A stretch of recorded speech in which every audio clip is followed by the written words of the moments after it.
Bismillah, walhamdulillah, wa salatu wa salamu ala rasulillah. Assalamu alaikum wa rahmatullahi wa barakatuh. And welcome back to another production from Rad al-Shubuhat. And I am your brother Aqil. Today, inshallah, we want to continue and dealing with the crisis in Bilad al-Philistine.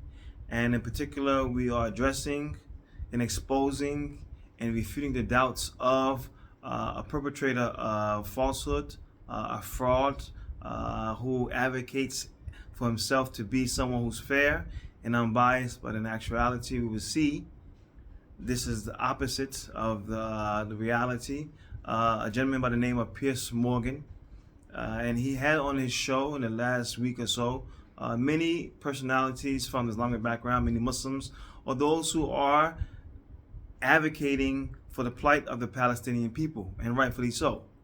And also, he had people on the other side who are advocating for that side, who feel that the Jewish people, Israeli state, has the right to defend themselves, and they have the unfettered right to go as they wish and attack or take revenge or defend themselves, as they call it, against these attacks on the Palestinian people.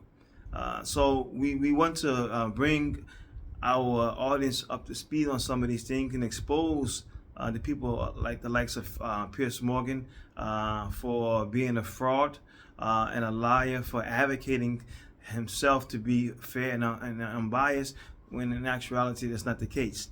In the last video, we dealt with 2 points, and the first one was that we don't need to apologize or allow the premise to be set by the fact that we need to come and condemn what happened on October 7th with the atrocity that took place.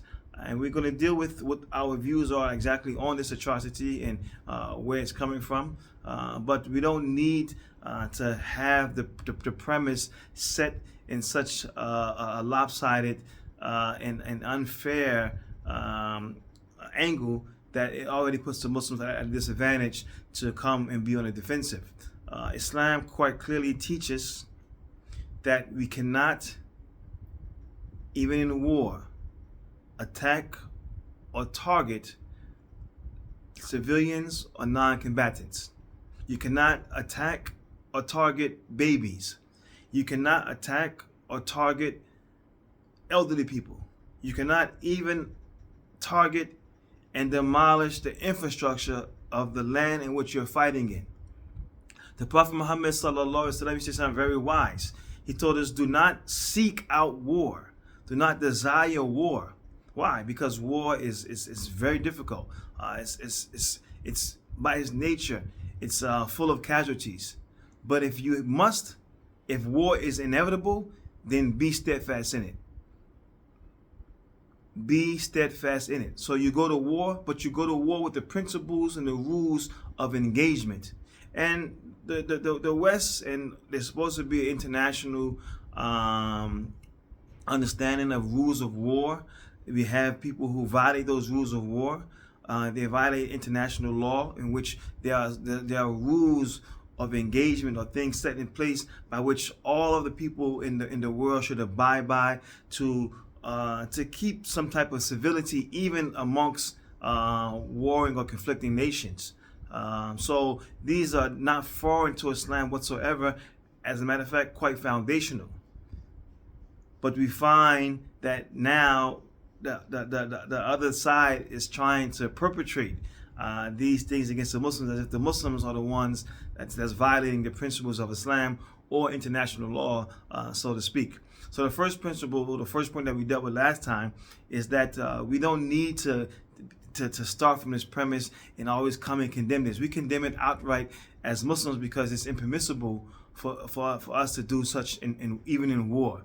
Second was the fact that the conflict between the Israeli people or the Jewish state or the Israeli state or regime and the people of Philistine, it did not begin on October 7th. We hear this question come about condemning this, and does the Jews have the right to defend themselves from this, and what's proportionate and non-proportionate? But did this conflict begin on October 7th?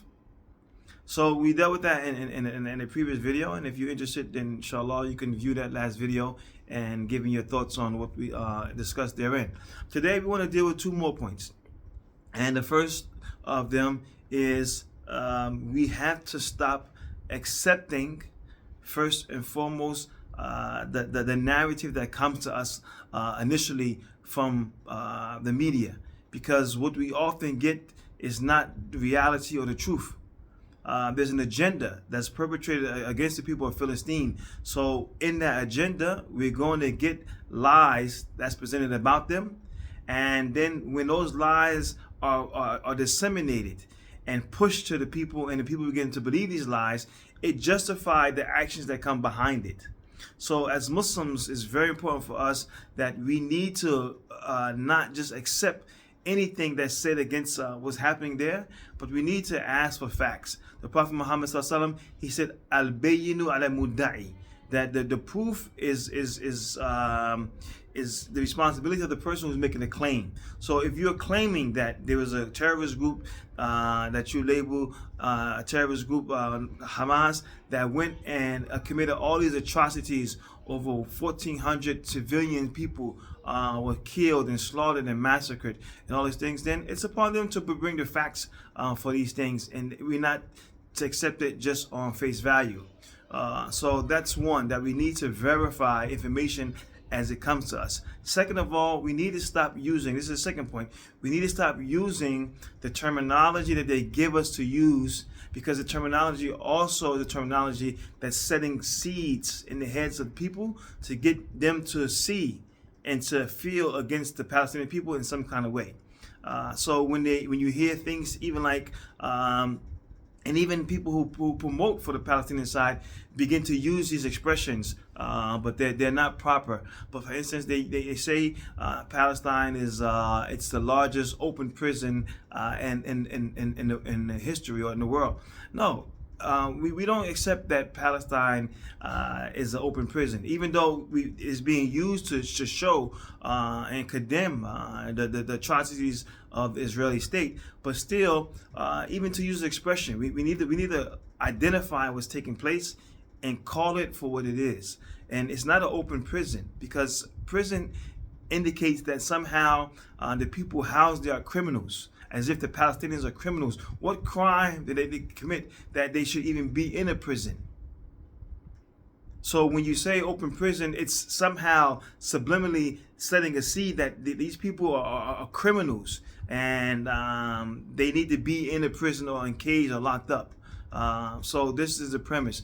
And even if you look on the flip side, even in prisons, there's a mannerism and responsibility on the authorities of the prisons, the warden, to govern over the prisoners and give them what's fair and acceptable. But we don't find it to be the case even amongst the situation. But rather, what we need to identify these places that we see in Palestine as concentration camps.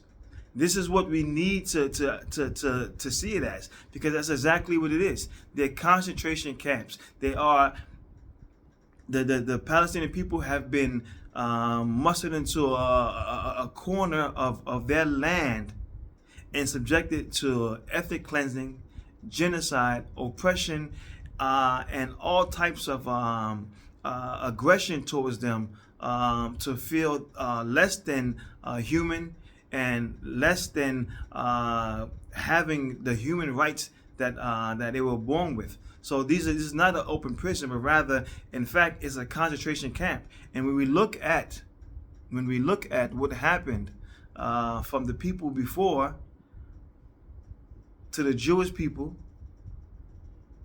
after World War II,